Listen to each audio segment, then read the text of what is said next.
Hi there, it's Katie Ananina here. And this is Gary Leland, and you're listening to episode 136 of the Crypto Cousins podcast. Feed your interest in Bitcoin and cryptocurrencies by joining Hall of Fame podcaster Gary Leland on the Crypto Cousins podcast. And remember, we are all cousins in the world of crypto. Howdy, howdy, howdy. Katie, thanks for joining me on the show. Thanks for having me. I'm really honored to be here.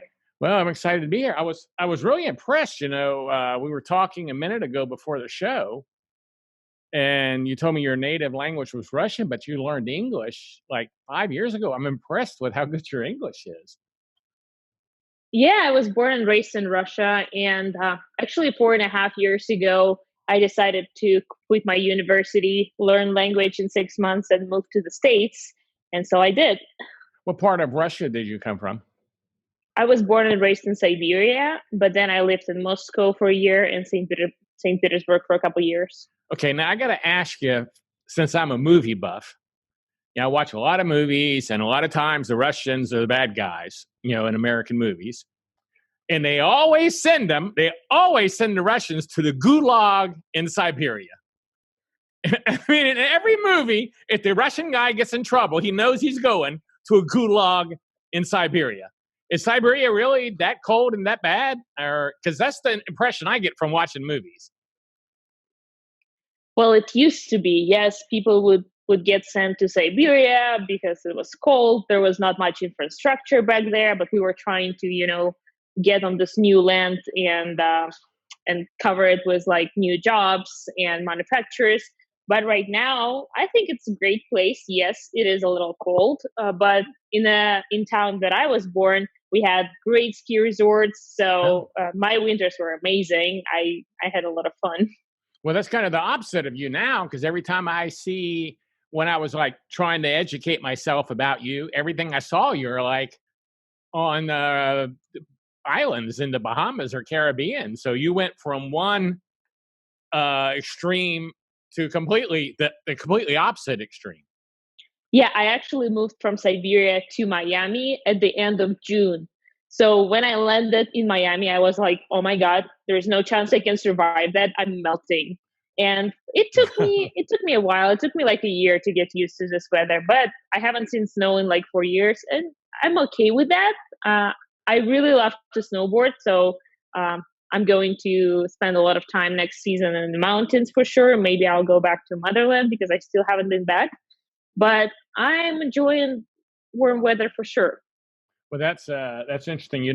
When people come to, like last year when they came to BitBlock Boom, which you're doing something at that we'll talk about in a little bit, but BitBlock Boom is at the end of August. And in Texas, end of August is pretty damn hot. Let's face it. It's not like there are people pouring into the state wanting to visit during the end of August.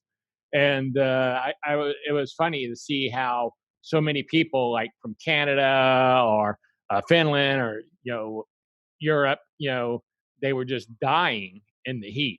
So that's probably how you were reacting at first. Yes, pretty much. And probably the humidity as much as the heat was bothering you down there. Because I don't know, I grew up in South Carolina on an island. And the humidity was like, you took a shower and got all dressed, and by the time you got to your car, you were soaking wet, from the humidity of being on the ocean there with the heat. Yeah, I was in the mountains in Siberia, so even like when it was hot, which happens in Siberia sometimes, it was still like tolerable. And now I'm also in the mountains in Mexico, and it's about 28 degrees right now Celsius. Was it like 95? It's pretty good. That sounds pretty good. Okay, so that's a little bit of background on you, so we know where we're coming from here. Now I know basically where you're from, and so kind of maybe how you think. How did you discover Bitcoin, or how did you get into Bitcoin, or discover that? Tell us your background story on that. I actually believe that I'm privileged to have this background because it kind of led me to Bitcoin in so many ways. I'm not sure, you said you like watching movies. Have you seen Slumdog Millionaire? Yes, yeah, I enjoyed that movie. That's a good movie, yeah.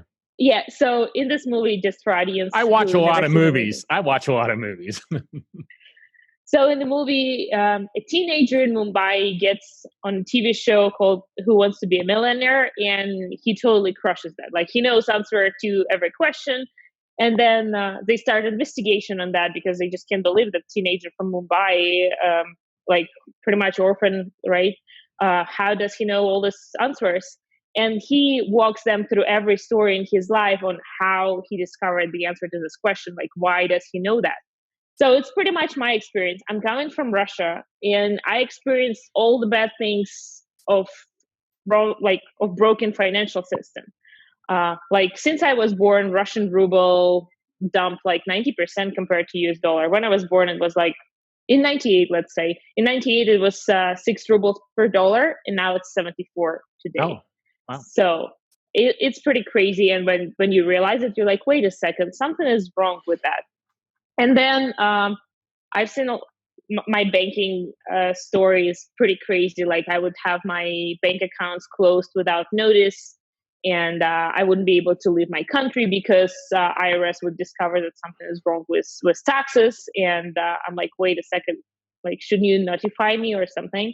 So all these experiences kind of led me to Bitcoin, and I'm somewhat privileged to have those because in the United States, people my age, they've been saved their whole life in terms of dollar value, kind of, right? Yeah, so I agree. They didn't have those bad experiences to realize how valuable Bitcoin is and why we all need to pay attention. I think that that's a very good point you made, and I wouldn't have thought of that point, but I can see where that would lead you to have a completely different view than a kid your age that was born and raised in the United States would have, because I think most people, I'm not going to say all people, but I think a lot of people, especially maybe people my age, I'm 65, think that the United States economy, because it's been great for so long, that there's no way it's ever going to go wrong. There's no way it's ever going to die. There's no way it's ever going to screw us. It's just never going to happen. Even the rest of the world, yeah, that could happen there, but not here. And I think like my kids, are in their 30s, and they've never had any experiences like that. And they haven't seen their money. Maybe their money has been devalued some, but compared to other currencies still, and since they don't buy gold or silver, compared to other currencies, they don't see it.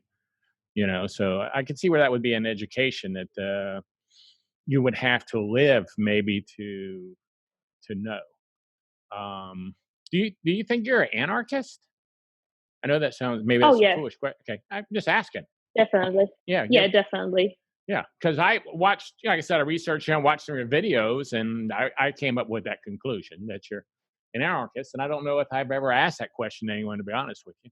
And I think that's something else. Being an old fart, from the U.S. that's lived a pretty comfortable lifestyle, that's kind of a thing that's weird to ask to me. I don't know if that makes any sense.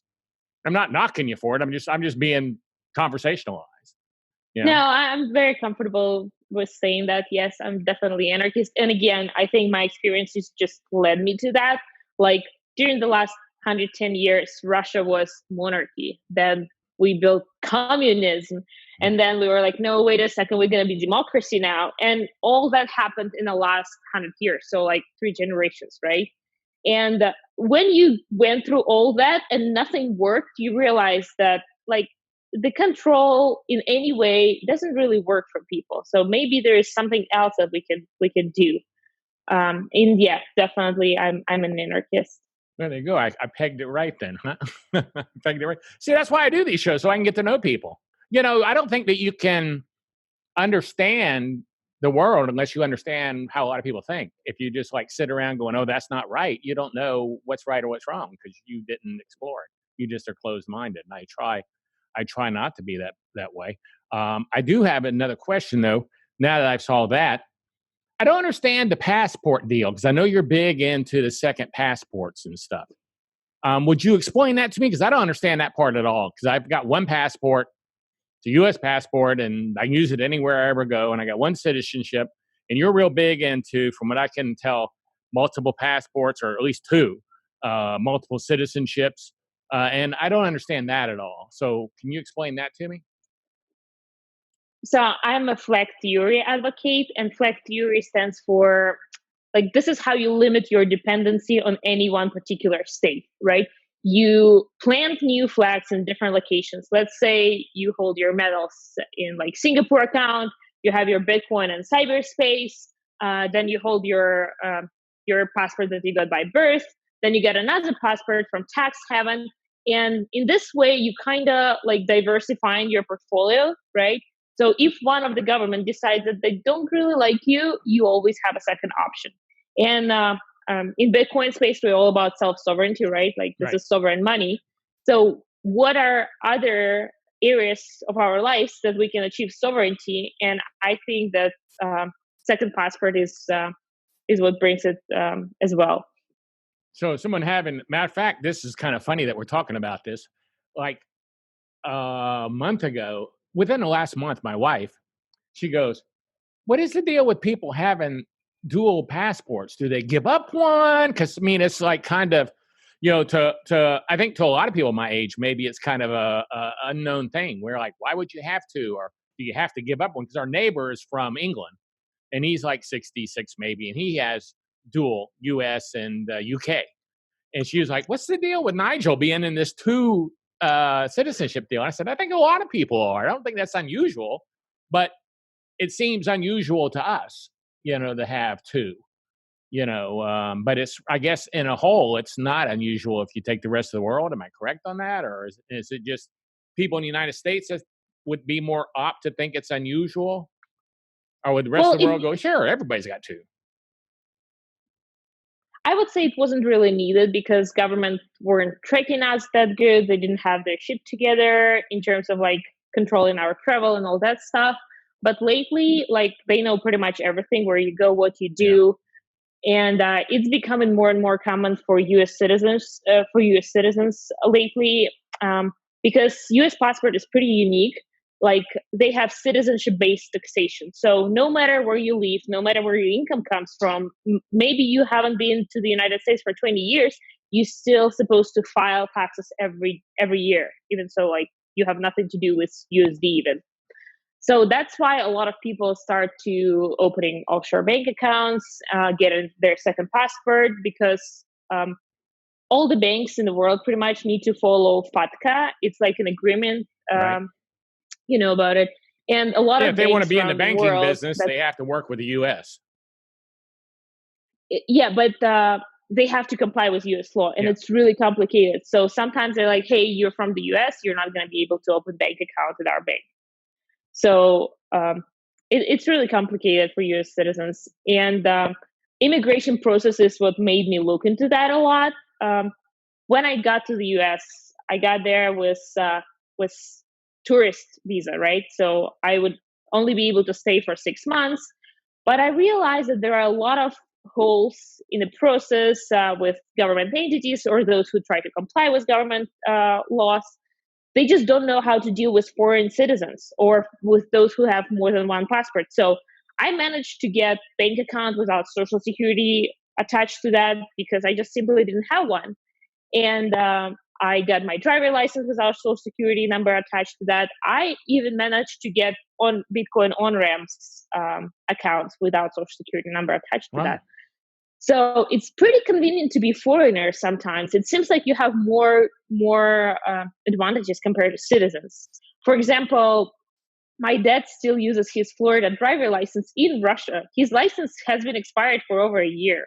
But because they don't know that, they're like, wow, this is Miami driver license. You can go, but can I take a picture with that? I'm like, that's crazy. And the same way in Mexico. Yeah, I just show them my Russian documents here in Mexico, and they never seen Russian before. So I'm like, wow, that's interesting. And they just let me go. That is really interesting. That is funny, especially on the Miami driver's license. But I can see how that would work in reverse in Mexico with the Russian documents. So I'm trying to absorb all this. I know it's probably not that much to absorb, but it seems like it'd be hard. You're saying because you weren't a U.S. citizen, you were able to get around the KYC rules for getting online crypto exchanges and stuff. because you weren't a Mm-hmm. citizen, where a citizen is going to have a harder time, citizen of the U.S. It's harder for a U.S. citizen to get around that. Okay. I think it's pretty impossible for U.S. citizens. But what I did there is I was already officially a resident of the United States. Like I got approved for a green card, but they lost my green card in the mail, and they lost my Social Security in the mail for like a year. I was looking for that everywhere, and I wrote this whole letter to an exchange that I was using, and they just didn't have a chat. They get confused first of all, and also like I was resident of the United States, so I had a right to have account in this exchange. So they're like, all right, just put these numbers instead of your Social Security number, and we'll do. So they work. So you live in Mexico now. I see you like in Antigua and island resorts a lot. Do you live like on the continental Mexico, or are you on an island? I mean, where it's like a resort, or what's good? Not that I'm coming down there. I'm just curious. You should definitely. I love this town a lot. I actually run Bitcoin meetup in Guadalajara. This is where I live right now. I don't live here full time, but I would say like 60% of the time I'm here. And with this situation with virus, I couldn't be happier of being south of the border, because my life literally hasn't changed a tiny bit. I still allowed to go anywhere I want. I skateboard, I rollerblade every day. I have martial art trainings every day. Like, it's all good. So, Nothing has changed. everything's good for you down there. Now, one of the things I noticed, though, from your videos about second passports, it's kind of expensive to get a second passport. Yeah, it definitely is. Antigua, it's like $100,000 or an investment of $400,000, I think you said. So it's not like you can just go down there and say, hey, I want a passport. I'm going to stay down here for 6 months. I mean, how does that compare with the U.S. as far as getting a passport? I mean, if you wanted a passport from the U.S. and you came from Russia, how hard would it be, or how expensive would it be compared to being from Russia and going to Antigua? How does that compare, I guess? Well, when you come to the United States, it's like the hardest immigration process on earth right now. One of the, at least one, top 5 definitely. And I was lucky I got my green card for people with extraordinary abilities. I was in Russian national team back then, in top 20 world ranking. So they were like, all right, Katie, compete for America now. Here's your documents. What team were you on? Sailing. I was Russian national sailing team. I saw you mentioned that. You saw some people in Antigua that you sailed with or something. Yeah. But if you want to do like citizenship by investment in the United States, it used to be $500,000, and you invest money into really, really bad industry that is not gonna give you any return, and then 5 years later you get your citizenship. Right now they're changing this immigration policy, and it's going to be $1,300,000 investment. I knew this existed in the U.S., but I didn't know. I guess I didn't rationalize that it existed everywhere, and that we were just a lot higher than a lot of places. But I knew that existed in the U.S. because we were watching it, and my wife was going, well, that's not fair that rich people can become citizen by paying money. And I said, well, I don't care. I said, at least they're putting some money in the economy. But I didn't know it was that much higher. If it's going to be $1,300,000, I think you said in Antigua you had to invest $400,000 into real estate. Yeah. And it's much faster. So in the nation islands, like Caribbean islands, it's 4 months and you get your passport. In the US, it's 4 months, you got your green card, wait for 5 years, be a good citizen, and 5 years later, you'll get your passport. So it's still expensive, though, for the average person to become a citizen in Antigua. I mean, $100,000 or $150,000, not everybody's walking around with that cash. There are much cheaper options in the world. Like, for example, in Brazil, you can just have a baby in Brazil and get your permanent residency, and then a year later you get your passport. So it's not expensive at all. Like, all the paperwork would take you like less than $1,000, but you have to have a baby there. Yeah, I'm gonna have Mexico a hard time is the same. There are a lot of cheap options, but again, it's different value proposition. Like in Panama, it's $5-10 to get your residency, and then 5 years later you would get your passport. Well, Panama is beautiful. I spent 2 weeks there one time. That's a great place. I mean, especially if you're on the coast. Yeah, it is. I actually want to visit, but for island nations like citizenship by investment programs, it's super quick. So it's for people who want their passport like half year from now or next year, right? Right. So you're paying for speed and for the process is pretty easy. So you just put all your papers together, you send them to the island, you get approved. 4 months later, you get your passport. But what I don't understand. I know that you've probably said this, and maybe I'm just dense. I really don't understand why I would want that passport because I'm still going to pay U.S. taxes. I'm still going to be subject to the U.S. law, even if I have that. If I get a passport to Antigua and I pay this money and I move down to Antigua, I'm still going to be paying all this money to the U.S., aren't I? So what was my advantage? This is pretty true. I mean, there are some ways that you legally don't have to pay taxes. You get exemption on like $74,000 if your income is out of country and you live out of country. Like there are a lot of requirements not to pay taxes in the US, but you still have to file. And we've seen huge growth in renouncing US citizenship. I just posted, did I post it? No, I'm going to post a video about renouncing US citizenship tomorrow, probably. And we've seen crazy growth of that. Like in 2007, it was 300 people a year. In 2018, it was 5,000 people. And also, I personally know a few people who renounced their US citizenship, but their names never made it to the official report. So I would guess that US just suppressed the numbers, and it's much more But I than that. thought that the U.S. had passed a law like maybe 5-6 years ago that even if you renounce your citizenship, you still have to pay taxes for like 5 years or something, because of the Facebook guy who left, and had all that money and he renounced his citizenship. And they said, whoa, wait a second, you got too much money to be, and so they changed the law. Am I not right? So to be able to renounce your U.S. citizenship, you have to make sure that last 5 years you filed taxes exactly correct, and then you're supposed to pay 40% exit tax on all your wealth. But again, if you plan on it, like take the next few years preparing your wealth to. Yeah, so if you're doing it, it's like anything. If you spend the money and do it wisely, you're not going to pay that kind of percentage and get out of there. Okay, well now you're going to be. We talked a minute earlier. You're going to be at BitBlock Boom this year. This will be your first time to BitBlock Boom. Is this your first time to Texas? No, I actually lived in Houston for some time. Oh, okay. But this will be your first time to Dallas, maybe.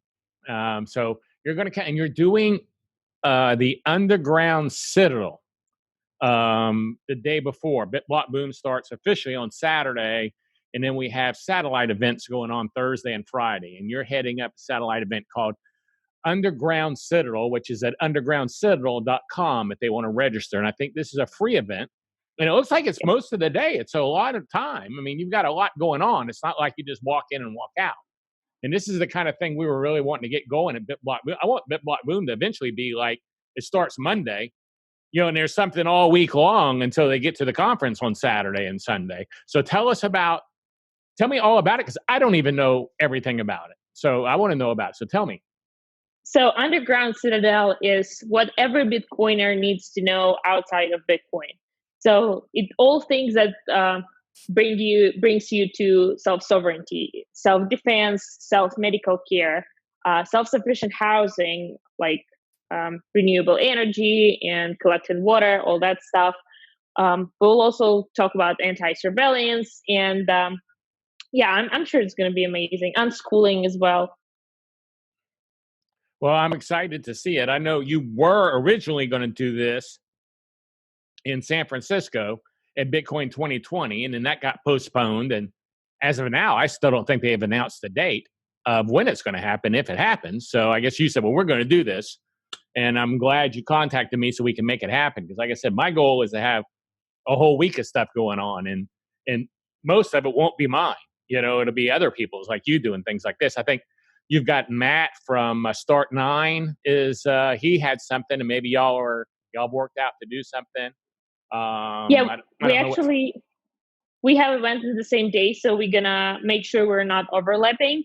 And I will move my event a little earlier, like an hour earlier, and then we all move from Underground Citadel to his workshop, because I really want to build my own server too. I was like, I can't miss this event. We can't overlap because I want to attend your event as well.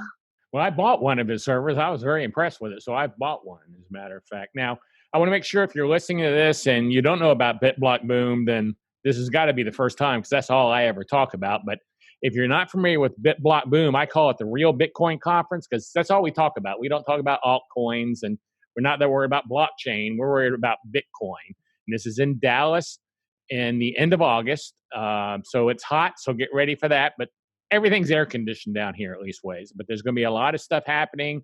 Go check out our speaker lineup at bitblockboom.com. And if you use the code COUSINS, COUSINS, you'll get 30% off the price of your ticket. So make sure you use that code. And I hope we get to see you in Dallas because this will be our third one. And I think this is going to be our best one yet by far. So I'm really kind of excited. Now, it's kind of funny. I asked on Twitter, if anyone, I always announce I'm having someone on I'm talking to, and does anyone in the Twitter sphere have any questions for him? And I usually get like one. I got a boatload of questions for you, and some of them are weird. So are you ready to take on these questions? Sure. And if I ask you something that you don't want to answer or is just too nuts, just say skip. But we'll just go. I'm going to go through these in the order I got them, and I'm just going to ask them because I don't know. I don't even know what some of them mean, to be honest with you. The first one's from Al Lacrosse or at Lacrosse_Al. The concept of powerful passports and whose are most powerful. Also, which passports have added the value to those like Americans who already have a powerful passport? Okay, what's the scoop on powerful passports? It always depends. So powerful passport is a passport that gives you a lot of visa-free travel, maybe, or maybe it gives you a lot of business opportunities, or maybe the tax regime is pretty good. So it depends on your needs. Just like there is no perfect security for Bitcoin, right? There is no perfect powerful passport for anybody. You have to figure out what your attack factors, right? Like, why do you need second passport?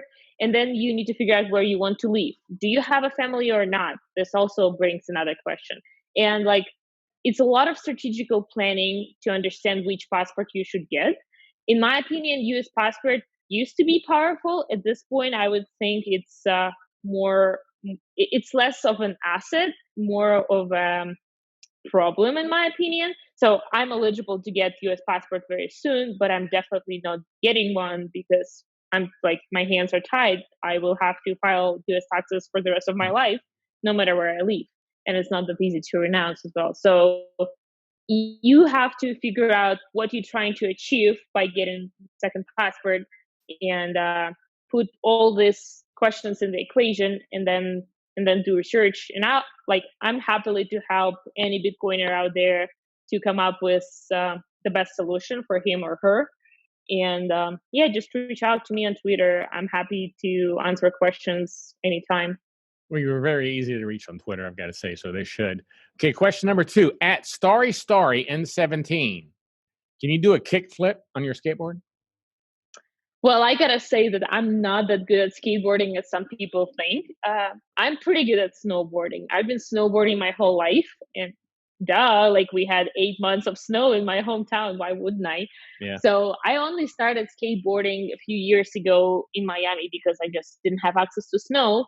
And I'm definitely gonna be able to do kickflip, yes, but I'm not really good at skateboarding. Let's say that. When I was a kid, I surfed. I was like on the high school surf team. I grew up on an island, and they didn't have the neoprene wheels yet. They just had steel wheels. So we had to take a piece of wood and take a skate and nail it to the bottom of it, and that was our skateboards. And that's what everybody used on the beach because they hadn't even made those neoprene wheels yet. They hadn't even been invented. And those look a lot better than what I used when I was skateboarding. The next question is also a skateboard question. So people think you're a great skateboarder. Is favorite skateboarder, favorite skate company, favorite trick? Wow. And any of those?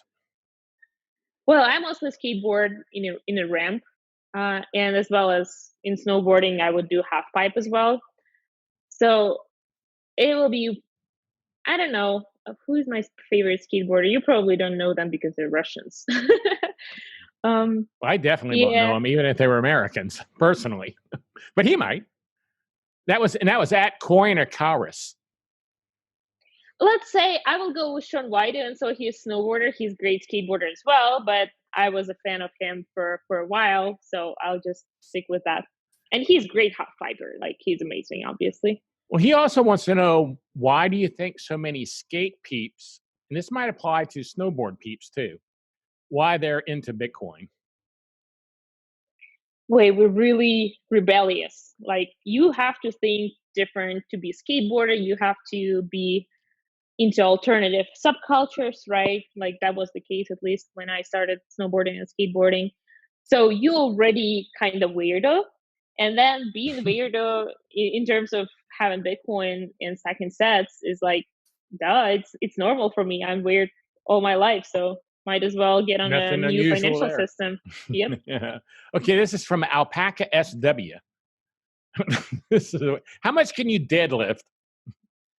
Oh my God, this is so weird. I can deadlift 205 pounds with a good form for 2 reps. I probably can do more than that, but I would probably injure myself or my form wouldn't be great. So 205 pounds. Okay. And Status Quant wanted us to ask about renouncing citizenship. I think we covered that already. So we also, here's Awi Dieter Bob. I don't even know what this is, and I felt like I knew Bitcoin pretty good. Are you a Bitcoin digger? Does that mean miner, you think? Well, my answer would be yes, I'm digging Bitcoin, but he means something. He was trying to be offensive, I guess. It didn't work. Sorry, Dieter. Oh, I don't even know the term. Explain why that would be offensive so I know the term. Have you heard of gold digger? Yes. Oh, really? Thing. Okay. I would have never put that together. I didn't come across on you as thinking of you as a gold digger or a Bitcoin digger. Okay. That's interesting. I would have, that's interesting. Okay. This is from Mr. Bitcoin Hodler. What is the current state of quantum computing regarding to mining Bitcoin? Definitely not a question to me, no. Yeah, I was just wondering. I was going, wow, she must be pretty smart. Okay, here's the second part of this question. Are you single? He went from quantum computing to single, So I think probably neither one of those were very serious questions. Space Monkey. I think so too. Space Monkey, what's your favorite law to break? Oof. I would have to know them. That makes sense. There could be some laws you don't talk about with a stranger. What is my favorite law to break? I mean, I'm not breaking laws for the sake of breaking them. I just think that a lot of them make absolutely no sense, and I just live the way that I would live if laws didn't exist. Right. So I'm not killing people because law says so, but because I'm an okay human being, right? And in the same way, I'm like, I think I'm allowed to like skateboard on the road where I'm not allowed to skateboard because of law. So I'm just gonna break that because I think it makes no sense, right? And pretty much that's my go-to with any law.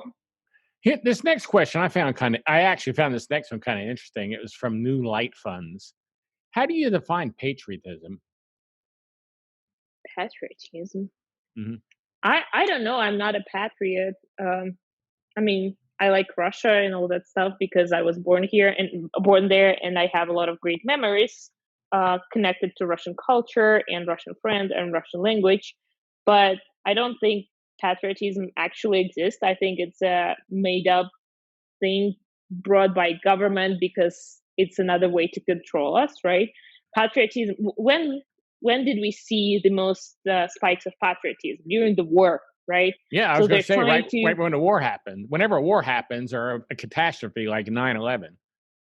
Yeah, so they need some ideology there, some belief to unite us against a common enemy, kind of something like that.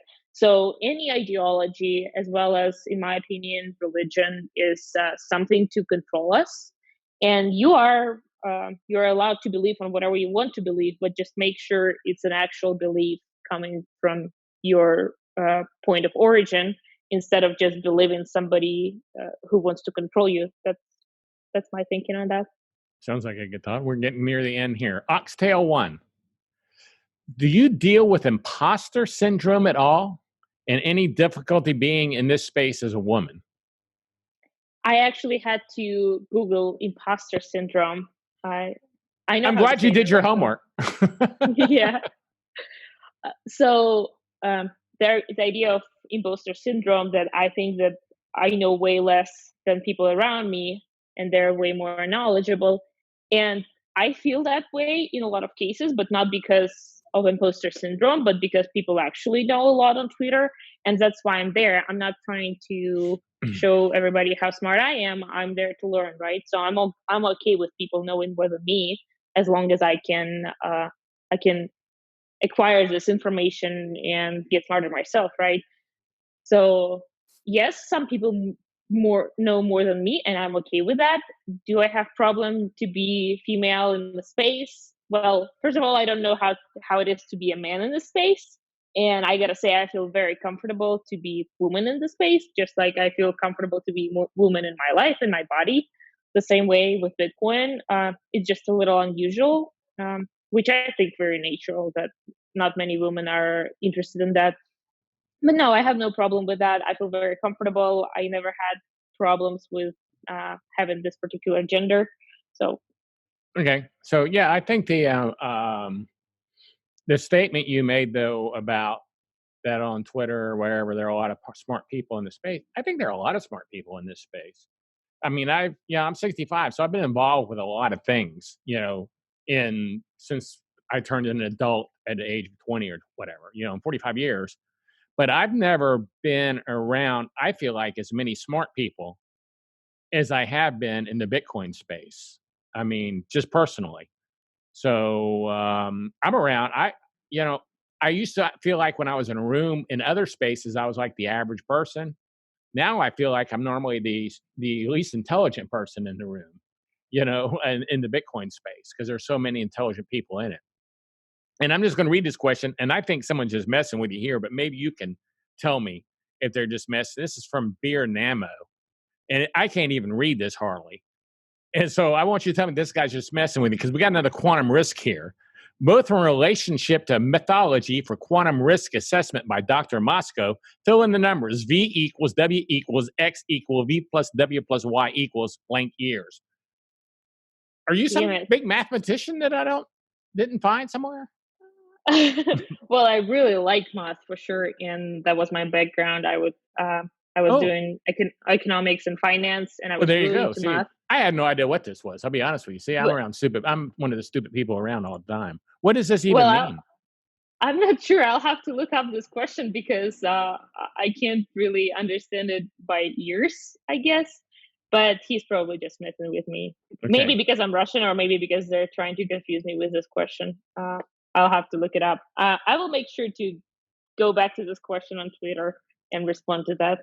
Now, I did have two things I wanted to go over and make sure people knew about. One is, this is your site, right? PlanBpassport.com? That's right. Mm-hmm. So people need to check that out. And that would be with what we were talking about earlier. And you have a free 20-minute consultant that they can schedule a call there. And you also have, like I said, Underground Citadel, but you have a YouTube page, Katie Ananina. It's youtube.com/Katie Ananina, I guess. I thought that was a good, you had some good, I didn't watch Toxic Ladies Saturday Night Wine Chat, I have to admit. But I did learn about the price of passports and stuff from your other one, the top 5 passport programs and citizenship by investment. That was kind of really educational for a real quick show that I watched.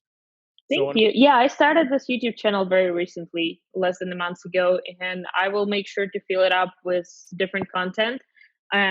All of that is going to be focused on self-sovereignty, so I'll put some of my martial arts training there.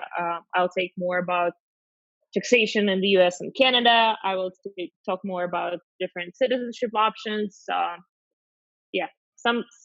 lot of stuff on self-sovereignty. That's pretty much my idea and what I want to talk about on my YouTube channel.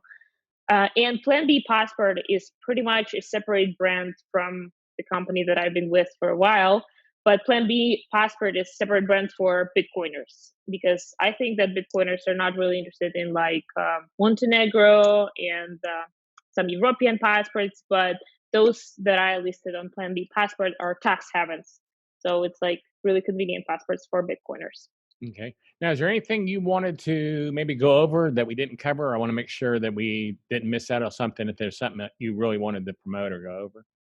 No, I just want to say that undergroundcitadel.com, it's going to be free event, but you will get the address 12 hours prior to the event, because we're going to talk off the record. It's going to be a lot of very sensitive topics, and I don't want anybody outside of the community to be present on this event. So just make sure to register at undergroundcitadel.com, and then I will send you the address 12 hours before the event. Sounds good. And if you forget that by some chance, just remember, go to BitBlock Boom, and there's a link there under tickets, but it's no charge to go to that. I appreciate you coming on the show. And just to let you know, you are officially a crypto cousin now. Thank you so much. So we're now cousins in crypto. And I really do appreciate you coming on the show. And, I look forward to meeting you in August. I think we're going to have a great time. And I can't wait to meet you and talk with you in person. I bet there are a lot of other people feel the same way. I'm extremely excited about BitBlock Boom. I really want to meet all the friends and online friends there. Like, it's going to be amazing, I'm sure. I think that's what people like about it so much, is that the people you can't meet anywhere else come. Mm-hmm. I don't know. To be honest with you, I had a friend of mine said, I want to learn about Bitcoin. Should I come to this? I was kind of going, well, if you don't even know what Bitcoin is, this might not be the conference for you. This might be a little over your head. This is for people who are hardcore. This isn't for people who want to learn what blockchain is. And I actually have a question to you. Yeah. Was first BitBlock Boom in February 2018? No, the first one was in August. Again, this is our third year, so August 2018 was the first one. It was like maybe the second week or first week of August. And so all of them have been, this will be the third one. They've all been in August. And I think we did ours in August. The first one was August 2018. And then maybe that next spring, Crypto 2019 did their first one. Well, the first one in years, they did their first one. And so, so it was working out pretty good, because we kind of did the fall and they had it in the spring, fall, spring. So it worked out pretty good time, because no one else is doing it and one in the heat of the fall. So, but with the coronavirus and stuff that's happened, Texas is now opening up. I think Friday all the stores can open and restaurants can start opening. So by August, we should be completely open, and this will be the first Bitcoin conference almost of the whole year. First one since February, so we should really have a packed crowd. I think people right now are just kind of waiting to make sure it's going to happen. They're kind of hesitant now, but I think as things open up, because tickets were selling like gangbusters, until the coronavirus happened, and then all of these conferences started shutting down. And I felt like it was going to be good by August. I couldn't imagine this would go on that long, and I think I'm going to be right by that. So I think within the next couple of weeks, now I'm going to start promoting it again. I don't want to be promoting it. I felt like people would get pissed if I was promoting something really hard during the middle of bad times. But now I think it's over, we'll start promoting it. So I think sales. So I think we'll have a full. I think we'll sell out. Yeah, I'm pretty sure actually. Like it's a good sign that Texas started to reopening again. And yes, I'm pretty sure August is happening. It's going to be great. We all going to see each other and have a lot of great time. And it's Texas. We need to go shoot guns. Yep. And there was an event last year, which I think they're doing again this year, which is at the gun range, Bitcoin and Bullets. So they did that last year, and then they didn't promote it last year because they hadn't done it, and they had all these guns and stuff, and they wanted to make sure they could control everything. But I was told last year that they felt real good about it this year, and they had found a local guy who was a Bitcoiner that was going to help get everything together this year. So I think this year, on maybe Thursday, there's supposed to be a big Bitcoin and Bullets event, but it's not on the site yet, but it'll be coming soon.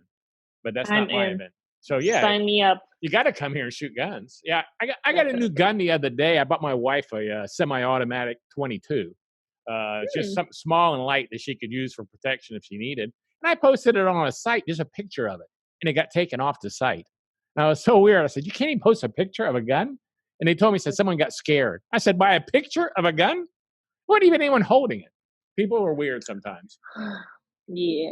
Well, I'm going to let you go because I think we've probably gone over our normal time. We're right at it. I usually try to do 30 to 45 minutes. So we're right at it. So that worked out pretty good. Hey, I appreciate you joining us. And like I said, I look forward to meeting you again. Yeah, thank you so much. Yeah, see you in August. This is a BitBlockBoom.com production.